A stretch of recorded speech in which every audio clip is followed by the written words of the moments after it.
시작하겠습니다. 안녕하세요. 오늘은 가력 뽑은 입보살행론 특강 6회차입니다. 유튜브 기준으로는 11회차가 되겠네요. 이제 첫째 시간에 오리엔테이션을 했기 때문에 지금 6회차인데 제 5장을 공부하게 되어 있습니다. 지계와 정지입니다. 이제 지난 시간까지 우리가 보리심을 처음 일으키고 원보리심을 일으키고 행보리심을 일으킬 수 있는 칠지공양의 준비를 하고, 그래서 수계법회 보살계수계를 통해서 행보리심을 일으키고, 우린 안 했어요. 네. 그리고 나서 이 보리심을 지키는 것에 대한 이야기까지 하고 오늘에 이르는 거거든요.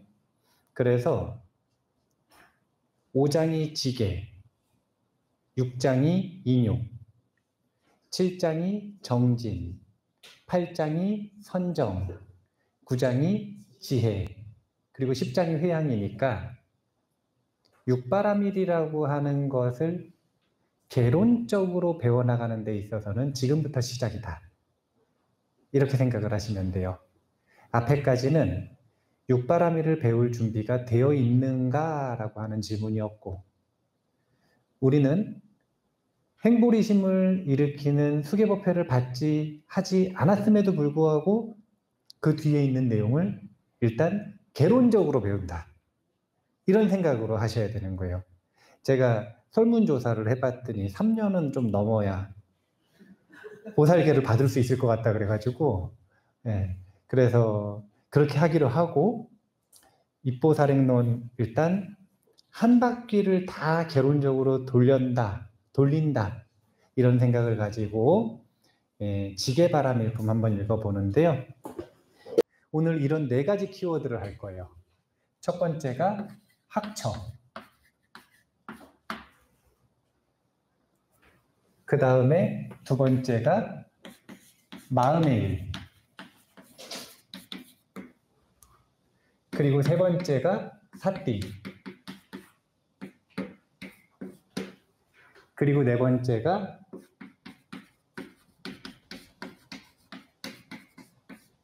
삼취정계라고 하는 구체적인 계율에 대한 이야기를 할 겁니다. 보살의 학처에 대한 이야기부터 시작을 하면, 보살의 학처라는 단어는 입보살행론 읽어보신 분들 아시겠지만 되게 자주 등장을 하죠. 학처할 때 이 처라고 하는 게 장소라는 뜻이거든요. 보살에게는 배움의 장소가 어디인가? 마음, 그 중에서도 보살계가 바로 보살의 학처가 되는 거예요. 그래서 보살에게 있어서는 학처가 무엇이고 어떻게 학처를 지켜나갈 것인가 라고 하는 걸 언급하고 있는 게 지금 제5장 지계와 정지라고 할 수 있거든요. 일단 이런 걸 보셔야 되는 거예요. 제4장에서는 이런 이야기를 했어요. 뭐라 그랬냐면은 보리심 지키기였죠. 어렵게 일으킨 보리심을, 그 행보리심을 어떻게 지킬 것인가 라고 하는 것에 대해서 말하기 위해서 4가지 사유주제를 끊임없이 얘기했어요. 인간 삶의 희유하고 소중한 여가와 기획, 죽음과 무상, 까르마의 법칙, 윤회계의 불만족스러운 문제를 계속 얘기하면서 겁을 막 줬어요. 4장에서. 보리심을 버리면 큰일 난다, 언제 다시 일으킬지 알 수 없다, 계속 겁을 주는 이유가 이 보리심을 생명처럼 여기고, 보살에게 이 보리심은 생명이기 때문에 생명을 잃고 싶지 않다면 일단 보살의 제1과제는 저 보리심을 지키는 것이에요. 그런데 이 보리심을 지킨다라고 이야기할 때 보리심은 크게 2가지로 나뉘지 않습니까? 원보리심과 행보리심. 그러면 4장에서 겁을 잔뜩 줘놓고 이런 의문이 드는 거라. 어떤 의문이 드냐면 그래서 보리심은 어떻게 지킵니까? 방법을 알려줘야 될 거 아니에요. 그래서 행보리심에 해당되는 육바라밀을 순서대로 말하기 시작을 하는 겁니다. 그러니까 보리심을 지킨다라고 하는 범위 중에 일부 범위인 육바라밀에 대해서 먼저 이야기를 하는 거예요. 그런데 보시바라밀은 보리심을 일으키기 위해 칠지공양하는 과정에서 이미 배웠거든요. 그러면 그 다음에 지게바라밀부터 배워야 되니까 이 뒤로 가면 지게바라밀에 대한 이야기가 나오는 거예요. 구조가 4장까지가 보리심을 지킨다라고 하는 게 가장 큰 범위였다면 그 다음에 보리심을 지키는데 구체적으로 육바라밀, 행보리심을 어떻게 갈고 닦아야 보리심을 지키는 것인가? 이것을 이야기하기 시작하는 게 제5장에 해당되는 거고 그 중에서도 제5장에서의 본론이라고 하는 건 육바라밀 중 지게바라밀. 가장 작은 범위의 보살에게 있어서 지게바라밀이란 무엇인가? 라고 하는 이 범위를 이야기하는 게 이 제5장 끝까지 이어지는 내용이다. 이렇게 생각하시면 돼요. 확실히 좀 끊어지는데. 자, 한번 읽어볼게요. 5-1번 개송부터 읽어보겠습니다. 학철을 지키려는 사람은 아주 집중하여 자신의 마음을 지켜야 하나니 이 마음을 지키지 못하면 학철을 지킬 수가 없기 때문이라네. 이제 학철을 지키는 비결을 총론으로 이야기를 하시는 겁니다. 비결은 다른 것이 아니라 마음을 지키는 것 이 하나로 나머지 모든 계율을 지킨다라고 하는 조언을 해주고 있습니다. 초기 불교에서는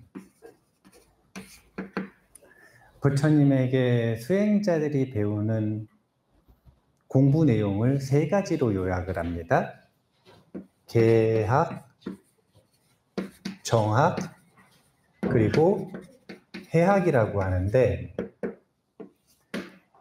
초기 불교에서는 요 개학을 공부한다라고 하는 것은 여기에는 마음이 해당이 안 돼요. 마음 공부라고 하는 건 개학을 공부하고 이것은 신업과 구업을 갈고 닦는 개학을 공부하고 준비가 되면 그 다음에 정학과 해학을 뭐라고 그러는 거냐면 마음 공부라고 하는 거예요.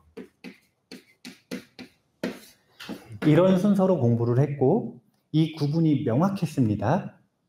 그런데 이제 대승불교로 넘어가면 요 계율을 지키는 데 있어서도 마음이라고 하는 게 얼마나 중요한지에 대해서 언급을 하기 시작하는 거예요.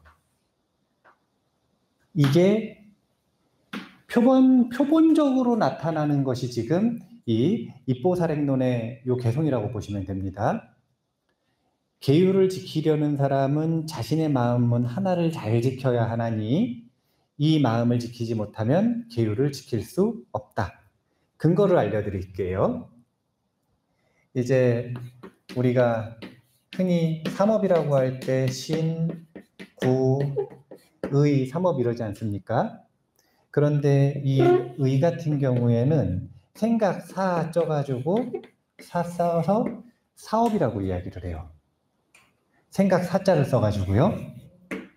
근데 신구업은 사이업이라고 하거든요. 무슨 뜻이냐면 생각이 일어난 다음에 일어나는 업이다.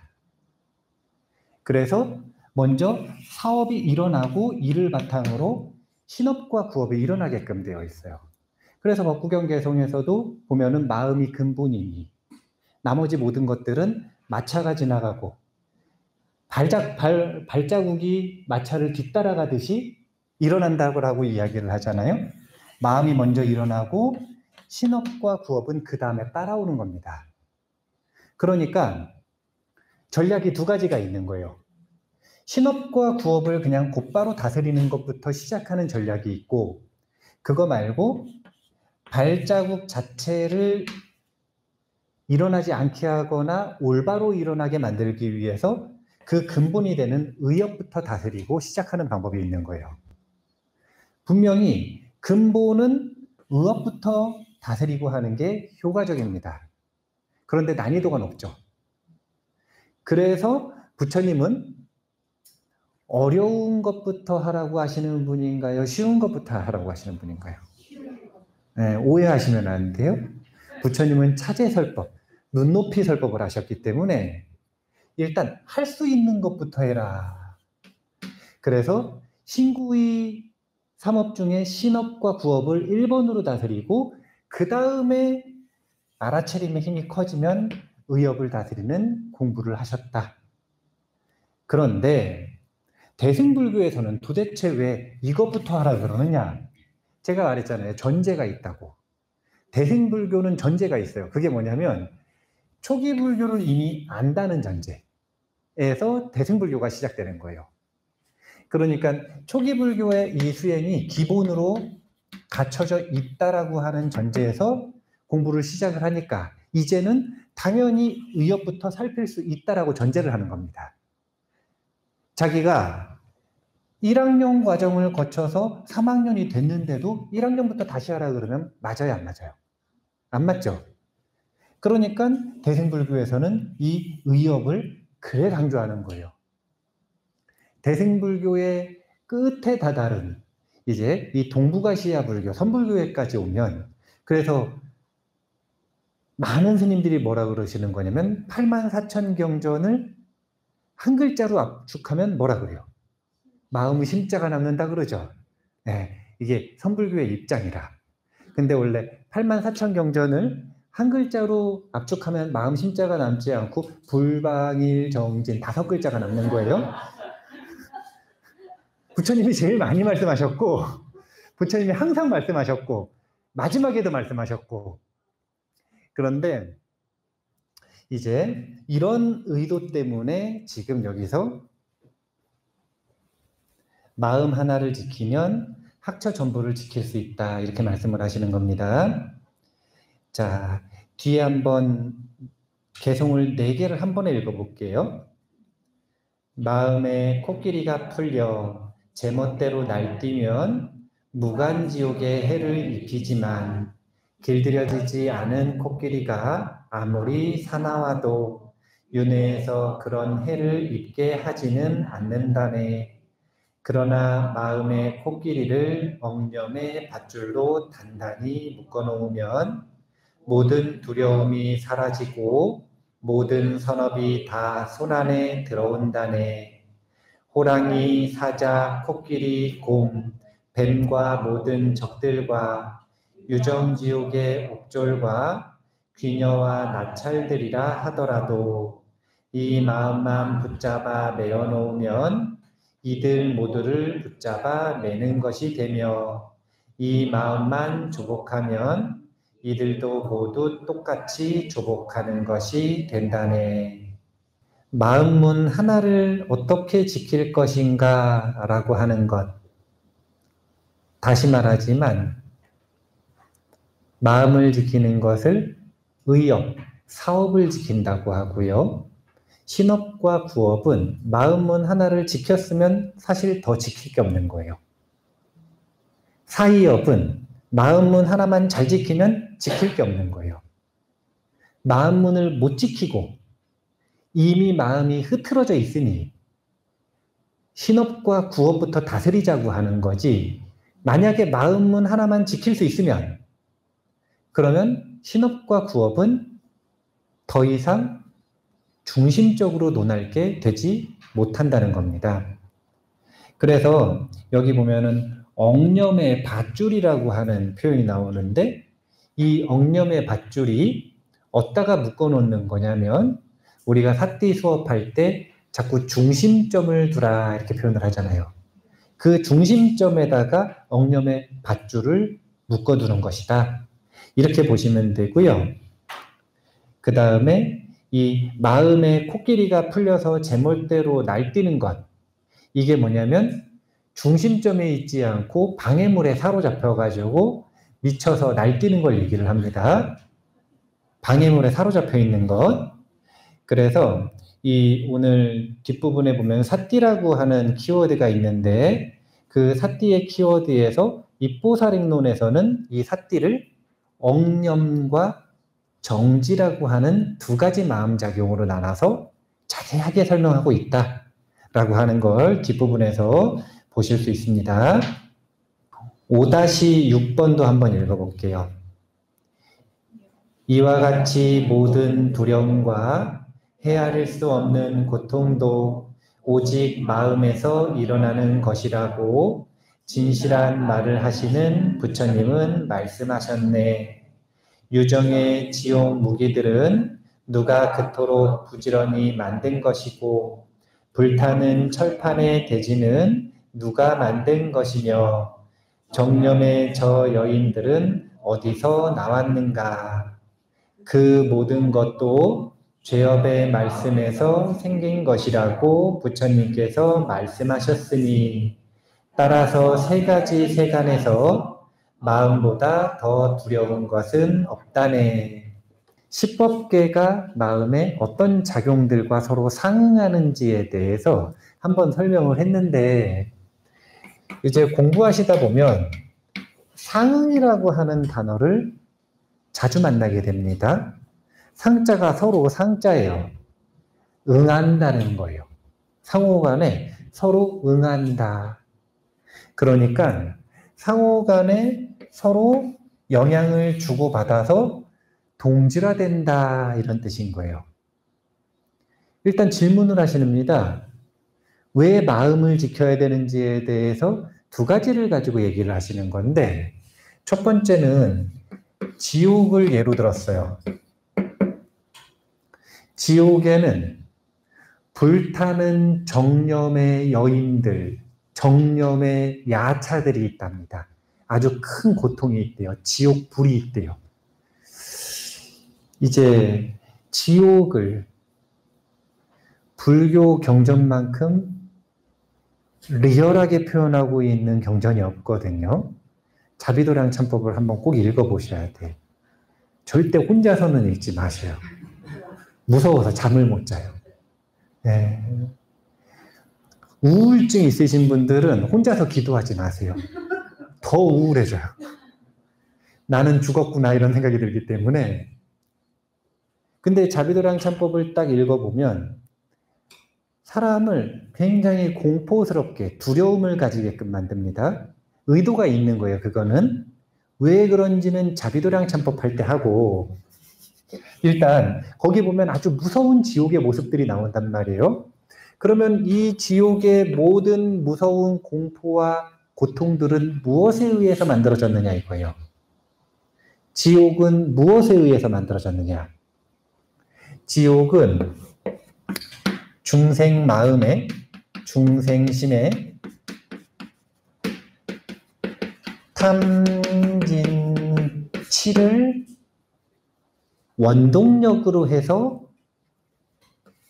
지옥이 만들어지는 겁니다. 중생 마음에 탐진치. 내 마음에 탐진치가 있어요. 그러면은 그 마음 가지고 지옥이 만들어져요? 아니면 내 삶이 지옥처럼 돼요? 내 삶이 지옥처럼 되죠. 근데 한 가족 마음이 다 탐진치라. 그러면은 그 가정이 지옥이 되는 거 아닙니까? 이게 뭐냐면 공업이야, 공업.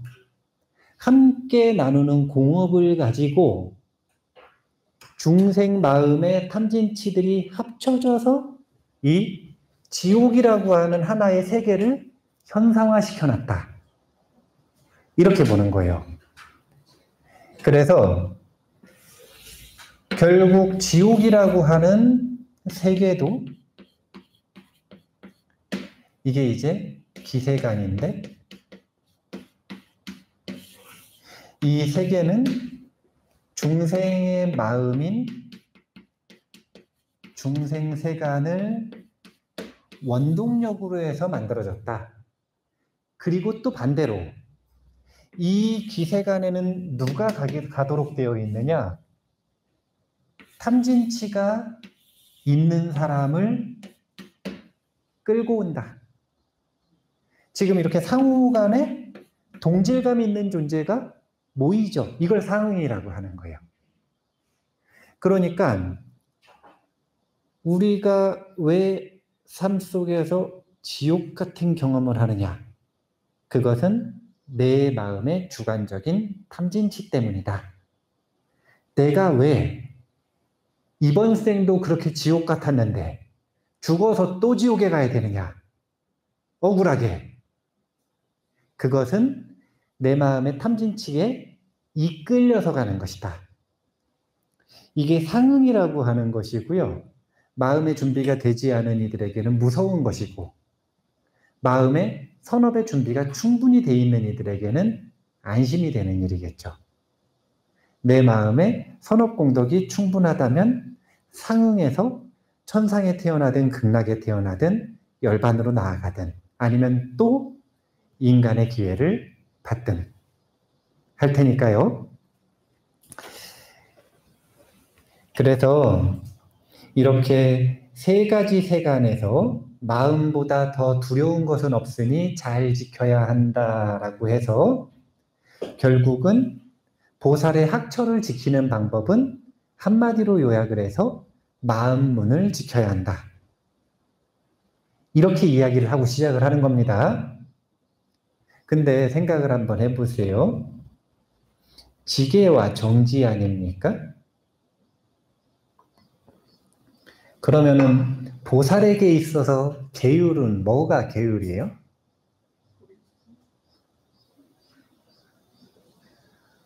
보살계가 계율 아닙니까?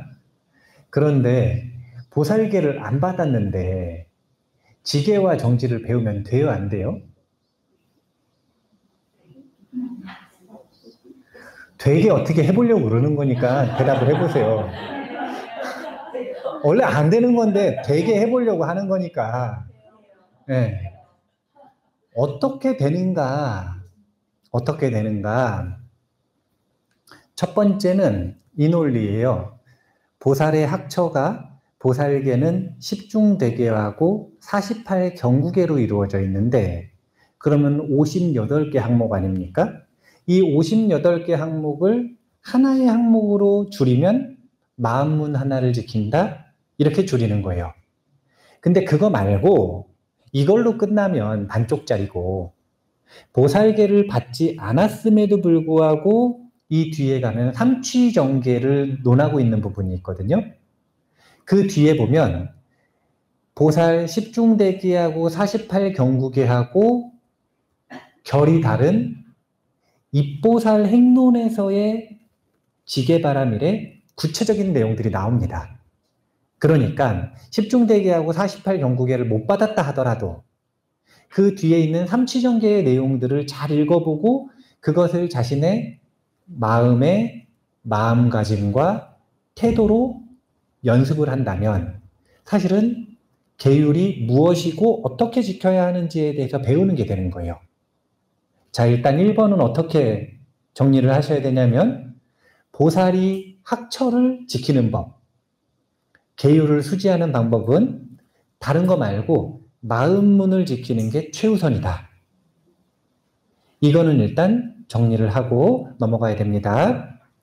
자, 그 다음에 그러면 이제 행보리심을 실천해야 되는데 행보리심이라 하면 결국 육바라밀이거든요. 그러면 육바라밀이 뭔 줄 알아야 될 거 아니에요? 그런데 이 입보살행론 논전에서는 육바라밀을 마음의 일이라고 단언하는 겁니다. 이제 제가 왜 마음의 일이라고 하는 단어를 썼냐면 우리 사띠 수업할 때 마음의 일을 분명하게 알아야 합니다 라고 하는 걸 자주 이야기를 하잖아요. 그래서 의도적으로 마음의 일이라고 하는 단어를 지금 쓰고 있는 거예요. 보살의 마음의 일은 무엇인가? 일단 하나는 지금 배웠어요. 그건 뭐냐면 마음의 일은 마음문을 지키는 것. 그러면 마음문을 지키기 위해서 육바라밀 각각의 마음의 일이 무엇인지를 명료하게 정리를 해내는 게 지금 5-9번 개송부터 시작되는 겁니다. 보시바라밀부터 한번 볼게요. 2가지 개송 읽으면 됩니다. 만약 중생의 가난을 없애는 것이 보시바라밀, 완전한 보시라 한다면 세상에 여전히 가난이 남아있는데 과거의 구세자 부처님은 어떻게 보시바라밀을 완성하셨는가? 자기가 갖고 있는 모두 중생들에게 주고 아울러 거기서 나오는 과보도 주겠다는 마음이 보시바라밀이라고 설하셨으니 따라서 그것은 마음의 태도에 달린 것이라네. 일단은 이런 의문입니다. 만약에 보시바라밀이라고 하는 것이 마음의 일이 아니라 이 세상 바깥의 일이었다면 그러면 보시라고 하는 것은 기부와 봉사를 통해서 세상의 가난을 없애는 일입니다. 그러면 지금 세상에 가난이 남아있나요? 안 남아있나요? 그러면은 부처님은 보시바라밀을 완성하신 거예요? 완성 못하신 거예요? 네. 보시바라밀은 세상의 가난을 없애는 것이 보시바라밀이 아니라 자기 마음의 임색함, 탐욕을 없애는 것을 보시바라밀이라고 하는 거예요. 그래서 입보사랭론에서는 보시를 설명할 때 지푸라기의 비유를 드는데 맨 처음에 보시바라밀을 연습할 때는 어떻게 하는 거냐면 지푸라기 같은 것을 남한테 주는 연습을 해야 된대요. 왜냐면은 지푸라기 이렇게 주고 나잖아요? 그러면 내가 지푸라기 줬잖아. 이런 마음이 안 들어요. 근데 논전에서만 그러는 게 아니라 근데 이제 지푸라기를 왜 줘요? 그때는 집신을 심었단 말이에요. 그러니까 지푸라기를 준다고 표현을 했던 거예요. 그런데 부처님 당시에도 보시바라밀은 이렇게 시작을 하는 겁니다. 어떻게 하는 거냐면 밥 2숟가락을 공양 올리는 겁니다. 부처님의 제자들이 마을마다 차제거리를 합니다. 부잣집에도 탁발을 가시고 가난한 집에도 탁발을 가십니다. 그런데 어디서든 관계없이 밥 2숟가락은 공양 올릴 수 있었단 말이에요. 마음만 있으면. 그런데 수보리존자가 왔는데 밥 2숟가락을 딱 공양을 올렸어요. 그리고서 내가 수보리존자한테 밥 2숟가락 올린 사람이야. 이런 자만하는 마음이 밥 2숟가락으로 일어나나요? 안 일어나나요? 안 일어나겠죠. 밥 2숟가락부터 시작해서 3숟가락, 4숟가락, 5숟가락 자기 경제 상황에 대한 이야기이기도 하지만 진짜 부자들 중에서도 구두쇠들이 있거든요. 그런 구두쇠들은 부자지만 2숟가락부터 시작하는 거예요. 이게 뭐냐면 저는 마음의 무주상의 용량이라고 표현하는 걸 좋아하는데 사람마다 보시바라밀의 그릇이 다 다르단 말이에요. 그러면 자기가 진짜로 무주상으로 줄 수 있는, 진짜로 무주상으로 보시할 수 있는 그 양이 사람마다 다를 수밖에 없어요. 그래서 처음에는 2숟가락부터 시작해서 점차로 늘려나가다 보면 입보사랭론에서 뭐라고 하시는 것이냐면 나의 목숨을 지푸라기처럼 내어줄 수 있는 순간이 온다. 나의 목숨과 지푸라기 줬었던 그 물건의 가치라고 하는 건 집착에 의해서 결정되는 거니까 집착 없이 나의 목숨까지 줄 수 있는 순간이 오는데 그 순간이 보시바라밀의 완성이다. 이렇게 표현을 하는 겁니다.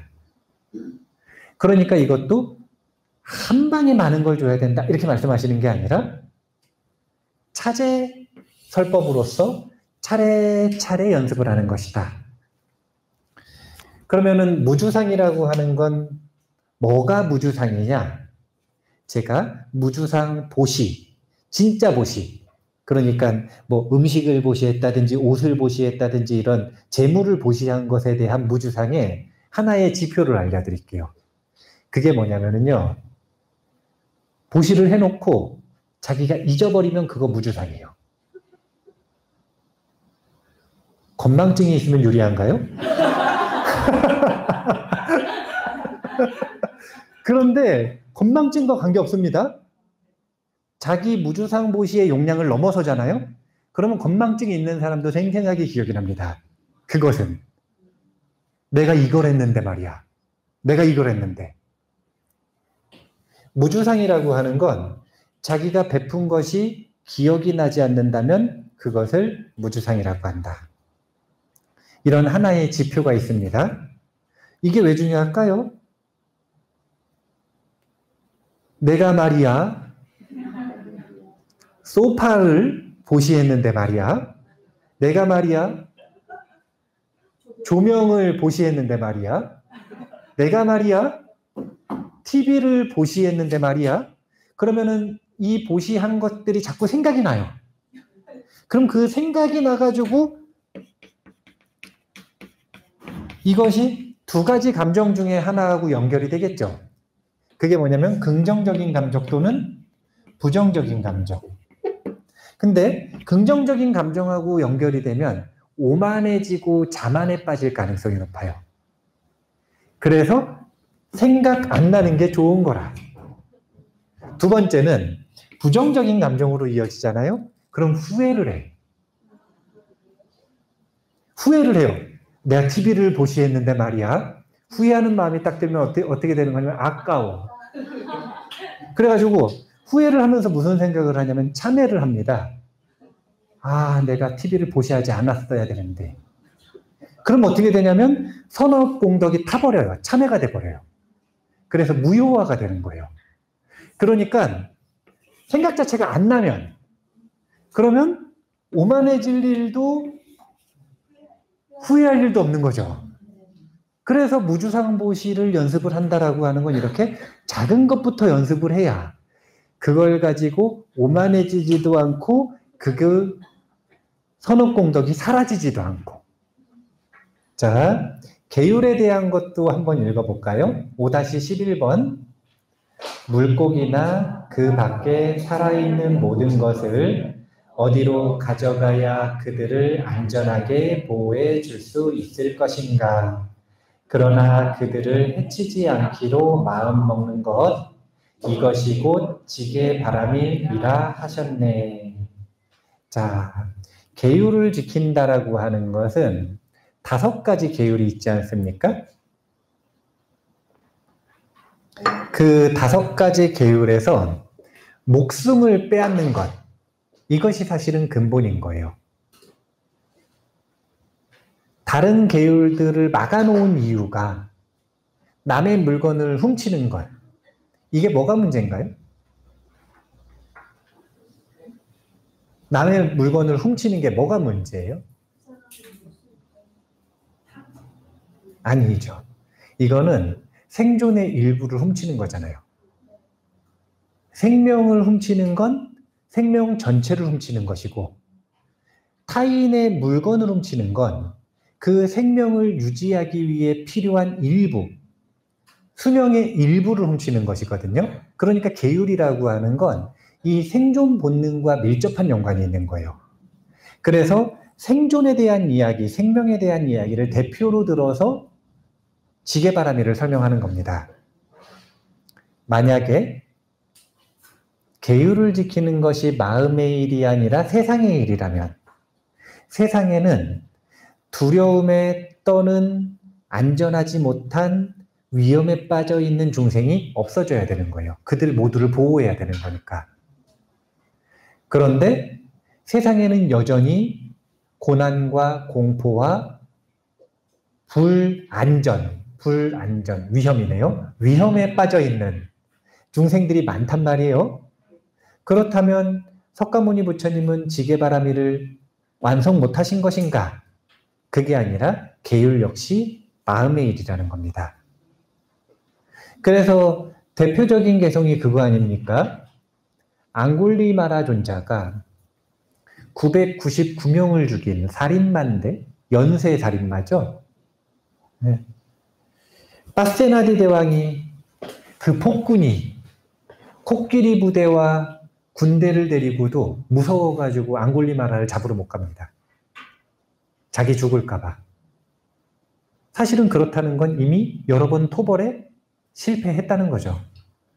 엄청난 그때 당시에 사건이었어요.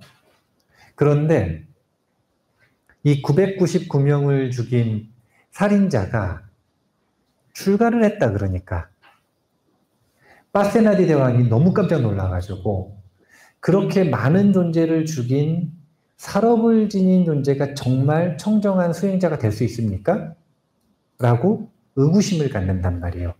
근데 모습을 보니까 영락없이 청정한 수행자거든요. 그래서 귀의하는 부분이 나오는데 그렇게 앙굴리마라 존재는 마음이 한순간에 바뀌어요. 하지만 세상 사람들이 보기에 앙굴리마라 존재는 수행자인가요? 살인자인가요? 살인자죠. 네. 그러니까 탁발을 나갔는데 이 산통을 겪고 있는 젊은 엄마가 있는 거예요. 그래가지고 그 엄마한테 축원을 해주고 싶은데 본인이 살인자라고 사람들이 생각을 하니까 축원도 못 해주고 오신 거예요. 그러니까 부처님이 뭐라고 이야기를 하시냐면 이제 나는 태어나서 단 한 번도 타인에 대한 폭력을, 살인을 저지른 적이 없습니다라고 하는 골자의 개송을 읽어주라 그래요. 그러니까 앙굴리마라 존자가 뭐라 그러시냐면 부처님 그거 거짓말 아닙니까? 저는 사람을 많이 죽였습니다. 그래서 저는 그렇게 축원 못하겠습니다. 그러니까 부처님이 문구를 바꿔주세요. 태어나서가 아니라 다시 태어나서. 다시 태어나서는 내 마음의 폭력, 진심은 단 한 번도 움직인 적이 없다라는 선언을 하게 합니다. 그래서 그 개성이 남방불교에서는 순산을 기원하는 보호주가 됐어요. 그때부터. 그런데 거기에 보면 계율을 완성한다라고 하는 게 무엇인지 정확하게 나오는 겁니다. 지게바라밀의 마음의 일은 다른 것이 아니라 다른 생명, 타인에 대한 폭력적인 진심. 이것이 뿌리가 뽑히면 이것을 지게바라밀을 완성했다. 이렇게 이야기를 하는 거예요. 보시바라밀은 탐욕, 지게바라밀은 진심이 끊어지면 완성됐다. 이런 식으로 육바라밀은 전부 다 마음의 일이다. 세상 사람들과의 일도 아니고 세상을 바꾸는 일도 아니고 마음의 일이다. 라고 하는 것을 정확하게 인식하고 있어야 지게바라밀을 연습할 수 있다. 라고 이야기를 하시는 겁니다. 제가 좋아하는 구절이 있어요. 인욕에 대한 것도 한번 읽어볼게요. 난폭한 중생은 허공처럼 한량 없어서 그들을 모두 조복하는 것은 불가능하여도 화내는 이 마음 하나만 잘 조복하면 모든 적을 다 정복한 것과 같다네. 온 세상을 다 덮을 가죽을 어디서 구할 수 있겠는가. 그러나 신발바닥에 가죽을 붙이면 온 세상을 다 덮고 있는 것과 마찬가지라네. 이와 같이 외부의 모든 일은 내가 애쓴다고 억제할 수 있는 것이 아니니 자기 자신의 마음을 억제하면 그 밖의 것은 억제할 필요가 없는 것이네. 처음 입보살 힘론을 읽을 때부터 가장 좋아하는 개성 중에 하나였어요. 저한테는 명백한 지침이 되는, 삶의 지침이 되는, 그리고 그런 지침은 지금도 유지가 되고 있기 때문에 남 탓하는 것에 대해서 강하게 그러면 안 된다라는 이야기를 자주 하죠. 제가 스토아 학파의 철학을 좋아하는 이유 중에 하나가, 스토아 학파의 철학은 광대한 불교 철학의 담백한 버전이라고 보시면 돼요. 그래서 스토아 학파에서는 스토아 학파에 입문하는 이에게 1번으로 알려주는 지혜가 있습니다. 그게 뭐냐면, 할 수 있는 일과 할 수 없는 일을 정확하게 구분한다. 이게 1번이에요. 이걸 못하면, 이걸 안 하면 스토아 철학에 입문할 수가 없는 거예요. 그러면 할 수 있는 일과 할 수 없는 일은 어떻게 구분하는가? 정말 쉬워요. 다 할 수 없는 일이고요. 할 수 있는 일은 하나밖에 없거든요. 그게 뭐냐면 나를 바꾸는 게 아니라 내 마음의 반응을 바꾸는 것. 내 마음의 반응을 바꾸는 것 하나만 내가 할 수 있는 일이고, 나머지는 전부 할 수 없는 일입니다. 물론 중간에 낀 애매한 게 있어요. 그게 뭐냐면 몸입니다. 몸은 일부 내가 관여할 수 있어요. 혹시 연세가 있으신데 아직도 내 몸을 내 뜻대로 할 수 있다고 착각하지 않으시죠? 내 뜻대로 안 되는데 왜 그걸 내 몸이라 그러는지 모르겠어요? 그게 나이거나 내 것이면 내 뜻대로 돼야 되잖아요.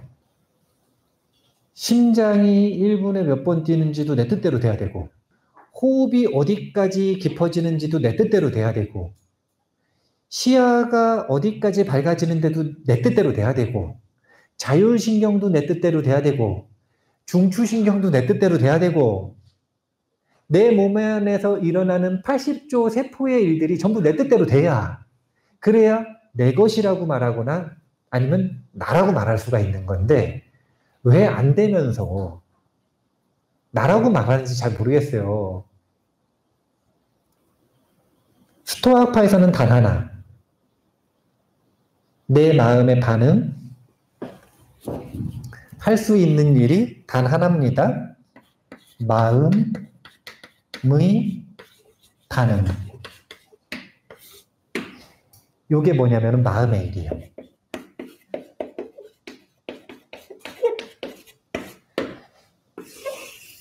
수행자에게 마음의 일이란 마음의 반응을 바꾸는 겁니다. 보시바라미를 실천했어요. 그리고 나서 마음의 반응이 어떠한가? 이걸 바꾸는 게 보시바라밀의 진짜 핵심이라는 거예요. 다른 존재를 만났을 때 어떻게 행동해야 될지에 대해서 삼취정계에 자세하게 나온단 말이에요. 그 행동을 하면서 타인에 대한 혐오와 분노를 일으키는가 일으키지 않는가, 마음의 반응을 바꾸는 것, 이게 마음의 일이라는 거예요. 이것만이 내가 할 수 있는 일이고 나머지는 다 내가 못한다니까. 이걸 구분을 못하면 그냥 지혜로워질 수가 없는 거예요. 사람들은 그럽니다. 저 사람 내 마음대로 되던데요? 아니라 하도 뭐라 그러니까 맞춰준 거지. 그 사람 마음의 일에서 그 사람이 자기의 마음의 반응을 바꾼 거지. 내가 바꾼 게 아니요. 세상에 남을 어떻게 바꿔요? 못 바꿔요. 이거 외에 나머지는 전부 다 못 바꾼다. 그래서 이 스토아 철학에서는 어떤 문제가 있을 때, 심지어 명백한 범죄를 자신이 당했을 때도 그 감정은 누가 책임지는 거예요? 남 탓하는 게 아니라 자신이 책임지는 거예요. 이유는 단순해요. 남 탓을 해서는 절대로 그 감정을 소화시키거나 해결할 수 없기 때문에. 어른은 어떤 이유에서든 자신의 감정과 생각과 본능을, 이게 뭐냐면 합쳐서 마음의 반응을 내가 책임지고 내가 바꾼다. 여기서 시작을 하는 게 육바라밀은 전부 다 마음의 일이다. 지금 이렇게 말하고 있다. 라고 보시면 되는 거예요. 가시가 있다고 생각을 하면 세상에 그 가시를 왜 뽑아요? 그것 때문에 내 발이 아픈 게 아니라 내 발이 연약해서 아픈 거예요. 그래서 여기서는 가죽되면 된다 이렇게 말했지만 그렇게 쉬울 수도 있고 그 난이도가 조금 높을 수도 있죠. 발을 좀 훈련을 해야 될 수도 있죠. 하지만 내가 바꿀 수 있고 유일하게 내가 책임져야 되는 나의 마음의 일을 바꾼다면 그러면 세상의 모든 원수는 사라지는 것이다. 석가모니 부처님을 찬탄할 때 사고계로서 찬탄하지 않습니까? 근데 천상천하 무여불 시방세계 영무비 이런 식으로 나아가죠. 근데 천상천하 무여불 할 때 천상천하에 부처님과 같은 분이 없다는 거예요. 시방세계에 부처님과 비교할 수 있는 존재는 없다는 거예요. 이유는 아주 간단해요. 그건 뭐냐면 부처님은 세상 모두를 정복한 게 아니라 자기 자신을 정복했기 때문에 무적이라고 합니다. 무적은 누구와 싸워도 이기는 존재를 무적이라고 하지 않고 적이 없는 존재를 무적이라고 하는 거예요. 자신의 마음에 완전한 인욕을 이루었기 때문에 세상에는 적이 없다. 그래서 마라가 화살을 쏘는데 그 화살이 꽃비가 되어서 내리는 거예요. 그만큼 자신의 마음을 잘 다루는 분이셨다. 석가모니 부처님은 육바라밀을 완성하는 것은 이렇게 마음의 일이다라고 하는 것을 정진바라밀, 선정바라밀, 지혜바라밀까지 쭉 이야기를 했습니다. 자, 그래서 첫 번째 시간이 벌써 다 됐어요. 첫 번째 시간에 결론 내릴게요. 5장의 18번 개성 읽겠습니다. 그러므로 우리는 이 마음을 잘 다스리고 지켜야 하리니 마음을 잘 지키는 계행이 없다면 다른 수행들이 소용없기 때문이라네. 이제 보살의 지게바라밀, 이것을 육바라밀은 마음의 일이라고 하는 것을 얘기해 주셨고 총론으로, 그 중에서 변론으로 이제 지게바라밀을 지금 육바라밀 쭉 설명하신 이후부터 100번에 넘어가는 개성까지 보살의 지게바라밀을 쭉 설명을 하시는 겁니다.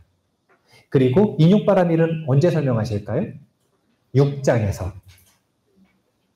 정진, 선정, 지혜는 7, 8, 9장에서 변론으로 쭉 설명을 하시는 거예요. 그래서 지금 우리가 첫 번째 시간에는 육바라밀이라고 하는 것이 마음의 일의 기준에서 볼 때 어떤 정의인가라고 하는 육바라밀의 재정의를 본 것이고요. 그리고 보살에게 있어서, 보리심을 일으킨 보살에게 있어서는 계행을 한마디로 요약했을 때 마음을 잘 지키는 계행, 이것이 바로 보살의 일이다 라고 하는 것으로 정리를 한 겁니다. 5-18번까지 지금 공부를 한 거고요. 다음 시간에 뭘 할 거냐면 사띠, 이게 뭐냐면 억념과 정지로서 사띠를 어떻게 설명하시는지를 공부할 겁니다. 대승경전에서는 정념을 이렇게 자세하게 설명하는 논전들이 별로 없어요. 그래서 굉장히 가치가 있는 부분이거든요. 그리고 나서 삼취정계, 구체적으로 신구이 삼업을 어떻게 다스려야 되는지에 대한 내용을 시간이 허락되는 만큼 공부를 해보겠습니다. 항상 개론을 공부할 때는 좀 아쉬워요.